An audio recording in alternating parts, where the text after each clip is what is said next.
Assalamualaikum warahmatullahi wabarakatuh. Halo teman-teman semuanya. Perkenalkan saya Ahmad Hidayat. Pada kesempatan kali ini, saya akan membahas sebuah topik yang sangat dekat dengan kehidupan kita sehari-hari, khususnya bagi mahasiswa, pelajar, maupun siapa saja yang mengalami banyak tuntutan atau tekanan dan tanggung jawab.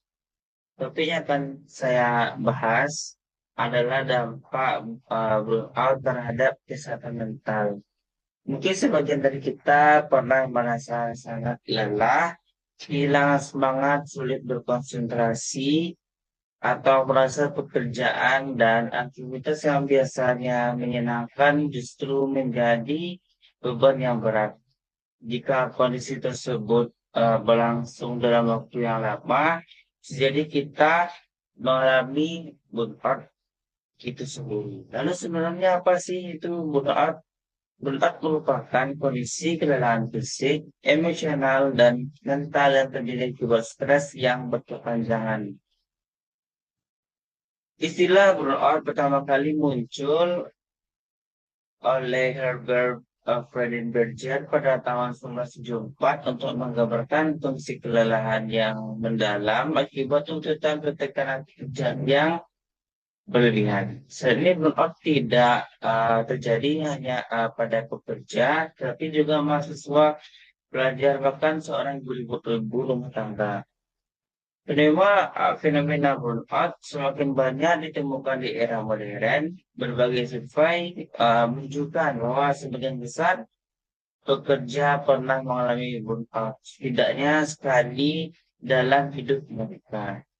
Di Indonesia sendiri, angka burnout tergolong cukup tinggi dibandingkan beberapa negara lain di kawasan Asia Tenggara. Kondisi ini diperparah oleh budaya yang sering disebut sebagai hustle culture, yaitu budaya yang mengagungkan produktivitas tanpa batas dan mengagung istirahat sebagai sesuatu yang konotasi negatif. Kita sering melihat di media sosial atau sosmed berbagai konten yang menampilkan seseorang bekerja tanpa henti, tidur hanya eh, sebagai simbol kemalasan. Padahal kenyataannya tubuh dan pikiran manusia memiliki batas kemampuan. Ketika batas tersebut terus kita paksa, maka risiko burnout akan semakin tinggi. Menurut Maslach dan Jackson, burnout terdiri dari tiga dimensi utama. Yang pertama adalah kelelahan emosional atau emotional exhaustion. Pada tahap ini, seorang merasa energinya terkuras habis. Bahkan setelah dia beristirahat, ia tetap merasa lelah dan tidak bersemangat. Yang kedua adalah depersonalisasi. Individu mulai bersikap sinis, dingin, atau kehilangan kepedulian terhadap lingkungan sekitar. Mereka menjadi mudah marah, mudah tersinggung, dan sulit menikmati interaksi sosial.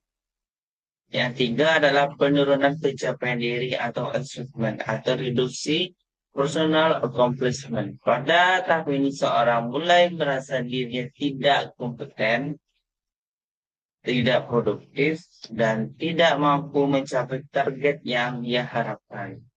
Lalu apa sih penyebab burnout? Penyebab burnout dari segi individu beberapa faktor yang meningkatkan risiko burnout antara lain sifat perfeksionis, harga diri yang sangat rendah, sulit menyatakan tidak atau people pleaser, serta kecenderungan untuk selalu lagi ingin memenuhi ekspektasi orang lain atau butuh validasi. Orang sangat kompetitif dan terlalu menuntut diri sendiri, jago cenderung lebih rentan mengalami burnout. Sementara itu dari sisi lingkungan, burnout dapat dipicu oleh beban kerja yang berlebihan. Kekurangnya itu konflik dalam lingkungan sosial, ketidakadilan, serta ketidaksesuaian antara nilai pribadi dengan tuntutan pekerjaan. Sebagai mahasiswa, kita seharusnya itu burnout apabila muncul, kita harus menyelesaikan banyak tugas dalam waktu bersamaan, mengikuti organisasi, bekerja, paruh waktu, dan tetap mempertahankan prestasi akademik. Jika tekanan tersebut berlangsung terus-menerus tanpa strategi pengolahan stres yang baik, maka dapat terjadi. Selanjutnya, mari kita bahas dampak burnout terhadap kesehatan mental. Dampak pertama adalah meningkatkan risiko depresi. Individu yang mengalami burnout yang merasa kehilangan harapan, kehilangan motivasi, dan tidak lagi menikmati aktivitas yang sebelumnya menyenangkan. Jika kondisi ini dibiarkan dalam jangka panjang, burnout dapat berkembang menjadi gangguan depresi yang lebih serius. Dampak kedua adalah meningkatkan kecemasan atau anxiety. Seseorang yang mengklaim mengalami burnout syndrome terus-menerus merasa khawatir terhadap pekerjaan, tugas, atau tanggung jawabnya. Pikiran menjadi sulit terang dan tubuh selalu berada dalam kondisi siaga yang berlebihan. Dampak ketiga adalah gangguan tidur atau insomnia. Banyak individu yang mengalami burnout, kualitas tidur yang buruk, akibatnya tubuh tidak mendapatkan kesempatan untuk melakukan pemulihan secara optimal. Karena itu, menariknya, burnout sebenarnya tidak terjadi secara tiba-tiba, guys. Burnout berkembang secara bertahap melalui berbagai fase.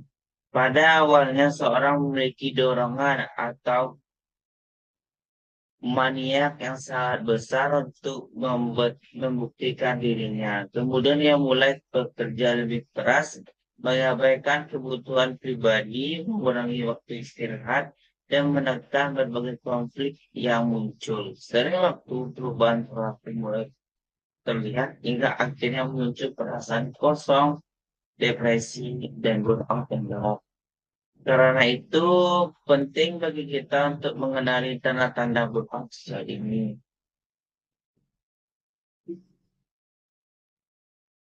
Beberapa tanda yang perlu kita waspadai ya guys. Yang pertama, merasa lelah hampir setiap hari, sulit berkonsentrasi, kehilangan motivasi belajar, menjadi lebih mudah marah, sulit tidur, menarik dari lingkungan sosial. Lalu bagaimana cara mencegah dan mengatasi burnout? Pertama, kita perlu belajar menetapkan batasan yang sehat. Tidak semua tugas harus diselesaikan sekaligus dalam waktu yang sama. Kedua, lakukan self-care secara rutin. Bukan berarti bermalas-malasan, tetapi memberikan waktu diri sendiri untuk istirahat, me time, dan menjalankan hobi. Yang ketiga, terapkan manajemen waktu yang baik. Prioritaskan tugas. Our daily lives are filled with activities such as work, college, or school, and so on. But at some point, we've all felt tired. However, have you ever felt so tired that you felt like you no longer had any interest or motivation to do your work or school activities? If the answer is yes, you might be experiencing burnout. What exactly is burnout, and how does it occur? To answer all these questions, let's watch this video.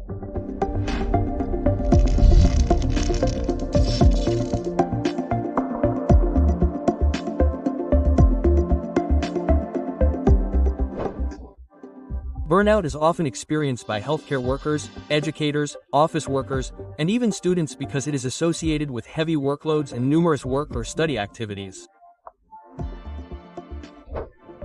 Burnout is a state of emotional, physical, and mental exhaustion caused by excessive and prolonged stress.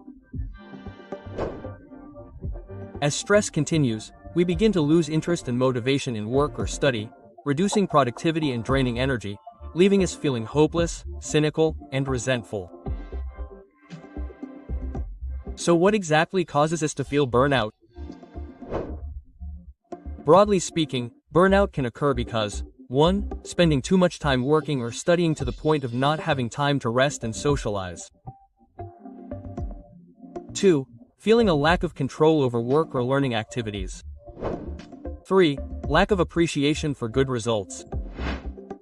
4. Doing monotonous activities continuously. 5. Lack of supportive and personal relationships.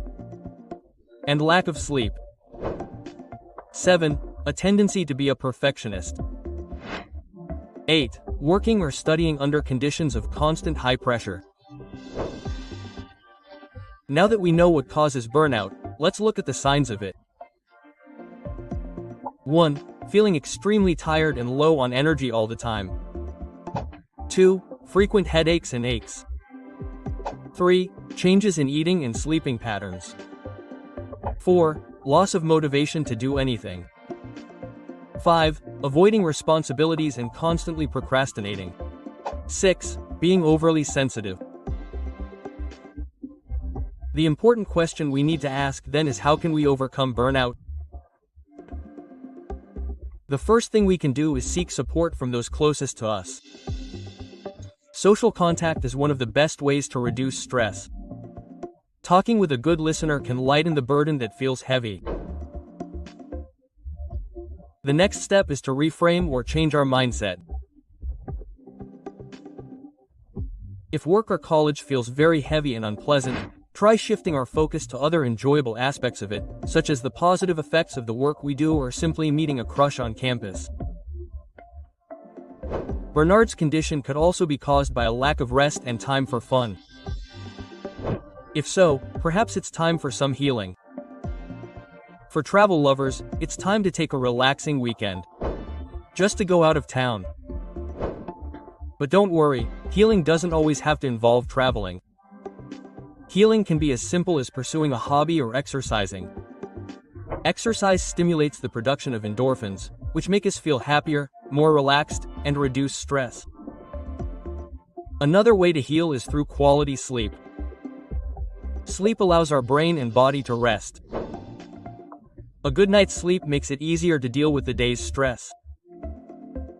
When we're tired, we're less patient and more easily agitated, which can increase stress. Living life is not easy. There's so much to do with so little time. So, let's take a deep breath. Pat our tired shoulders as we keep moving forward. And remember that sometimes we need a break and some fun to feel refreshed and rejuvenated for the day. That's it for this video. Have you ever experienced burnout? Share your experience in the comments below. And don't forget to like, share, and subscribe to Niwan so you don't miss our new videos. If there's a topic you'd like us to cover, feel free to leave it in the comments. All links to the sources we used in this video can be found in the description. Thanks for watching, and see you in the next video.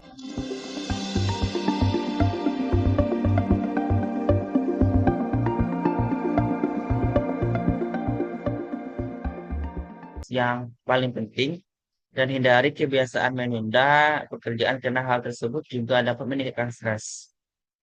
Kelima, tingkatkan kemampuan regulasi emosi dan resilience. Dan terakhir, jangan ragu untuk mencari bantuan profesional apabila kondisi yang dialami sudah mengganggu kehidupan sehari-hari.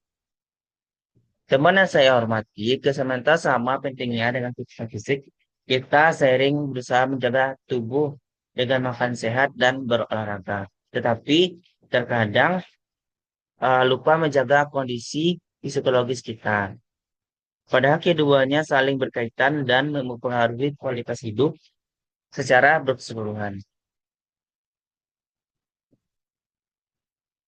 Burnout bukan tanda kelemahan.